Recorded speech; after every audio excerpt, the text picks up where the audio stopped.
పూర్తి వివరాలు చూసే ముందు మా ఛానల్ ని సబ్స్క్రైబ్ చేయడం మర్చిపోకండి. శ్రీ గురుభ్యో నమః. శ్రీ మహాసరస్వత్యై నమః. ఓం నమః శివాయ. నారాయణ శాస్త్రి ఆస్ట్రాలజీ ఛానల్ వీక్షిస్తున్నటువంటి ప్రేక్షక మహాశీలకు స్వాగతం, సుస్వాగతం. ఈరోజు మనము 2026 సంవత్సరం ఆగస్టు నెల 21వ తేదీ నుండి 31వ తేదీ వరకు మీనరాశిలో జన్మించిన వారి యొక్క గ్రహస్థితులు మరియు రాశి ఫలితాలు ఏ విధంగా ఉన్నాయి. ఈ 10 రోజులలో మీనరాశిలో జన్మించినటువంటి వారికి చేసేటటువంటి వృత్తి, ఉద్యోగ, వ్యాపారాలకు సంబంధించినటువంటి విషయాలలో కానీ, ఆర్థికపరమైనటువంటి విషయాలలో కానీ, ఆరోగ్యపరంగా కానీ, కుటుంబపరమైన విషయాలలో కానీ, వివాహ సంబంధమైనటువంటి విషయాలలో కానీ ఎటువంటి మార్పులు జరగబోతూ ఉన్నాయి, ఎటువంటి జాగ్రత్తలు తీసుకోవాలి అనేటటువంటి విషయాలు తెలుసుకుందాం. ఏ రోజు ఏ విధంగా ఉంటుంది, ఎటువంటి పరిహారాలు చేసుకోవాలో కూడా తెలుసుకుందాం. ప్రధానంగా మీనరాశి రాశ్యాధిపతి అయినటువంటి గురుడు రాశికి పంచమ స్థానంలో, ఉచ్చ స్థానంలో సంచరిస్తున్నటువంటి కారణం చేత గురుడు అంటేనే ధర్మ ప్రభువు, ప్రధానంగా ధర్మానికి ప్రధాన కారక గ్రహం. అటువంటి గురుడు మీ జన్మరాశికి పంచమ స్థానంలో, ఉచ్చ స్థానంలో సంచరిస్తున్నటువంటి కారణం చేత మంచి ఆలోచన కనుక చేసినట్లయితే అది ఫలవంతంగా మారుతుంది. పొరపాటున కూడా మీనరాశిలో జన్మించినటువంటి వారు నెగటివ్ థాట్స్, నెగటివ్ థింకింగ్ అనేటటువంటిది పనికిరాదు. ద్వితీయ స్థానాధిపతి, ధనాధిపతి అయినటువంటి కుజుడు చతుర్థ స్థానంలో సంచరిస్తున్నటువంటి కారణం చేత ఆర్థికంగా కొద్దిగా కనుక ప్రయత్నించినట్లయితే భూ సంబంధమైనటువంటి విషయాలలో అనుకూలంగా మారుతుంది. చతుర్థ స్థానంలో కుజుడి యొక్క ప్రభావం ఉన్నటువంటి కారణం చేత స్థిరాస్తులు కొనుగోలు కానీ, అమ్మకానికి అనుకూలంగా మారుతుంది. కానీ తృతీయ స్థానాధిపతి, అష్టమాధిపతి అయినటువంటి శుక్రుడు మీ జన్మరాశికి సప్తమ స్థానంలో నీచంలో ఉన్నటువంటి కారణం చేత జీవిత భాగస్వామితో అభిప్రాయ భేదాలు బలంగా కలిగే అవకాశాలు ఉన్నాయి. కాబట్టి జాగ్రత్తలు పాటించండి. అలానే ఆర్థికపరమైనటువంటి విషయాలలో కానీ, రుణ సంబంధమైనటువంటి విషయాలలో కానీ కొద్దిగా ఇబ్బందులు కలుగుతాయి. ప్రధానంగా తీసుకుంటే 6వ స్థానంలో సంచరించేటటువంటి రవి, బుధ, కేతు గ్రహాల యొక్క ప్రభావం కారణం చేత విద్యార్థులు ఉన్నత విద్య కోసం ప్రయత్నించేటటువంటి వారికి ఇబ్బందులు కలుగుతూ ఉంటాయి. ఎంత బాగా చదువుకుందామన్నప్పటికీ, ఎంత ప్రయత్నించినప్పటికీ ఎక్కడో ఒకసారి ఏదో ఒక రకమైన ఆటంకం కలుగుతూ ఉంటుంది. మీలో ఎంత జ్ఞానం ఉన్నప్పటికీ, మీరు ఎంత నాలెడ్జబుల్ పర్సన్స్ అయినప్పటికీ కూడా కొన్ని సందర్భాల్లో మన జ్ఞానం మనకు పనికి రావట్లేదు, ఏమిటి, నేను ఇంత గొప్పగా ఉన్నాను, ఇంత తెలుసు, నాకు ఇది నేర్చుకున్నాను, అయినా సరే నేను ఎందుకు ముందుకు వెళ్ళలేకపోతున్నాను అనేటటువంటి ఒక నిరాశ, నిస్పృహ కూడా కలిగే అవకాశం ఉంది.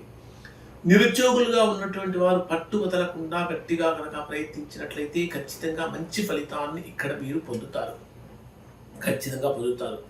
ఇక మీనరాశిలో జన్మించినటువంటి వారికి 6వ స్థానంలో రవి, బుధ గ్రహాల యొక్క కలయిక కారణం చేత ఆరోగ్యపరమైనటువంటి విషయాల్లో చాలా జాగ్రత్తగా ఉండాలి. అబ్డామినల్ రిలేటెడ్ ప్రాబ్లమ్స్ ఎక్కువగా వచ్చే అవకాశాలు ఉన్నాయి. 12వ స్థానంలో సంచరించే రాహు యొక్క ప్రభావం కారణం చేత టెక్నికల్గా కానీ, సాఫ్ట్వేర్ రంగంలో ఉన్నటువంటి వారు కానీ ఉద్యోగపరంగా కొద్దిగా స్ట్రెస్ ఎక్కువయ్యే అవకాశం ఉంటుంది.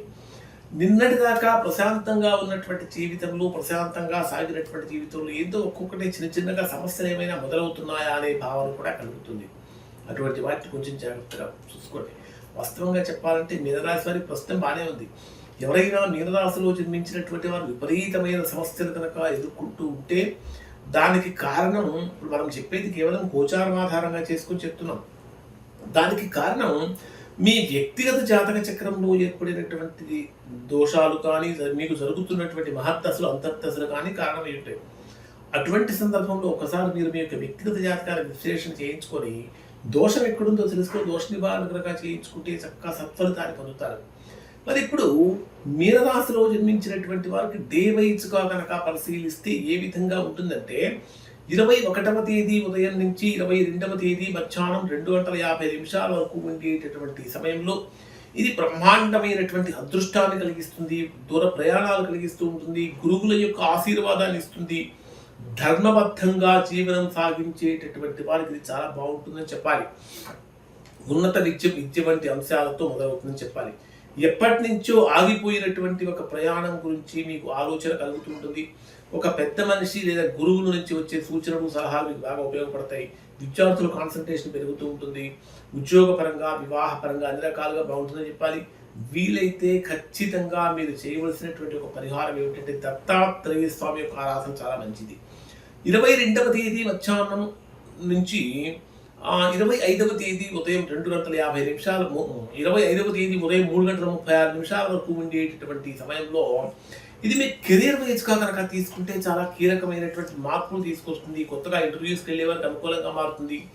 ఉద్యోగపరమైనటువంటి విషయాలలో గొప్ప గొప్ప నిర్ణయాలు అంటే స్ట్రాంగ్ డెసిషన్స్ తీసుకోవడానికి అవకాశంగా ఉంటుంది. వ్యాపారస్తులకు ముఖ్యమైనటువంటి సమావేశాలు జరిగే అవకాశాలు ఉన్నాయి. మీరు చేసేటటువంటి పని ఇతరుల యొక్క దృష్టిలో కూడా పడుతుంది. ఈ సమయంలో మీరు మాట్లాడేటటువంటి ప్రతి మాట చాలా జాగ్రత్తగా గుర్తుపెట్టుకోవాలి. మీ ప్రతిభను చూపించండి, కానీ మీ ప్రతిభను నిరూపించడానికి ఎవరితో కూడా ఆర్గ్యుమెంట్స్ అనేటటువంటి ఇక్కడ మీకు పనికిరాదు. ఖచ్చితంగా సూర్య నమస్కారం చేయడం వల్ల మంచి ఫలితాన్ని పొందుతారు. 25వ తేదీ ఉదయం 3:36 నుంచి 27వ తేదీ మధ్యాహ్నం 1:36 వరకు ఉండేటటువంటి సమయంలో ఈ రోజుల్లో మీకు ఇది అత్యంత లాభదాయకమైనటువంటి దశల్లో ఒకటి. 10 రోజుల్లో ఇవి చాలా కీలకమైన రోజులు. ఆదాయం పెరుగుతుంది, లాభాలు పెరుగుతూ ఉంటాయి. అన్ని రకాలుగా ఏ పని అయితే బలంగా చేయాలనుకుంటారో చక్కగా చేయగలుగుతుంటారు. ఉద్యోగపరంగా అదనపు బాధ్యతలు వస్తూ ఉంటాయి. వ్యాపారస్తులకు కొత్త కొత్త కస్టమర్స్ పెరుగుతూ ఉంటారు. చాలా కాలం నుంచి ఎదురు చూస్తున్నటువంటి డబ్బంతా మీకు కనిపిస్తూ ఉంటుంది. ఒక రకంగా చెప్పాలంటే నెట్వర్క్ని మీరు బలపరచుకోవడానికి అవకాశం ఉంటుంది. అయినప్పటికీ కూడా మీనరాశిలో జన్మించినటువంటి వారు ఎదుటి వారిని ఎవరిని కూడా తక్కువగా అంచనా వేయకండి. మీకు ఉపయోగపడేటటువంటి అవకాశం సాధారణంగా ఒక పరిచయం ద్వారానే వస్తుందని చెప్పాలి. ఖచ్చితంగా ఆపదలో ఉన్న వారికి, అవసరంలో ఉన్న వారికి అన్నదానం చేయండి. తద్వారా మంచి ఫలితాన్ని పొందుతారు. 27వ తేదీ మధ్యాహ్నం 1:36 నుంచి 29వ తేదీ రాత్రి 9:45 వరకు ఉండేటటువంటి సమయంలో ఇది కొంచెం జాగ్రత్తగా ఉండాలి. నెమ్మదితనం ఉండాలి. ఖర్చులు పెరుగుతూ ఉంటాయి, ప్రయాణాలు వస్తూ ఉంటాయి, ఆర్థికంగా ఇబ్బందులు కలుగుతూ ఉంటాయి, రుణబాధల యొక్క తీవ్రత పెరుగుతూ ఉంటుంది. ఎవరితో కలవాలనిపించదు, ఎందుకో ఒంటరిగా ఉండాలనేటటువంటి భావన కూడా పెరుగుతుంది. జరిగిపోయినటువంటి విషయాలని మళ్ళీ మళ్ళీ మళ్ళీ మళ్ళీ గుర్తు చేసుకునేటటువంటి పరిస్థితి కూడా వస్తుంది. ఖచ్చితంగా మీనరాశి వారికి ఏమనిపిస్తుందంటే ఇది ఏదో నష్టకాలం అని అనుకుంటారు, కానీ నష్టకాలంగా భావించవద్దు.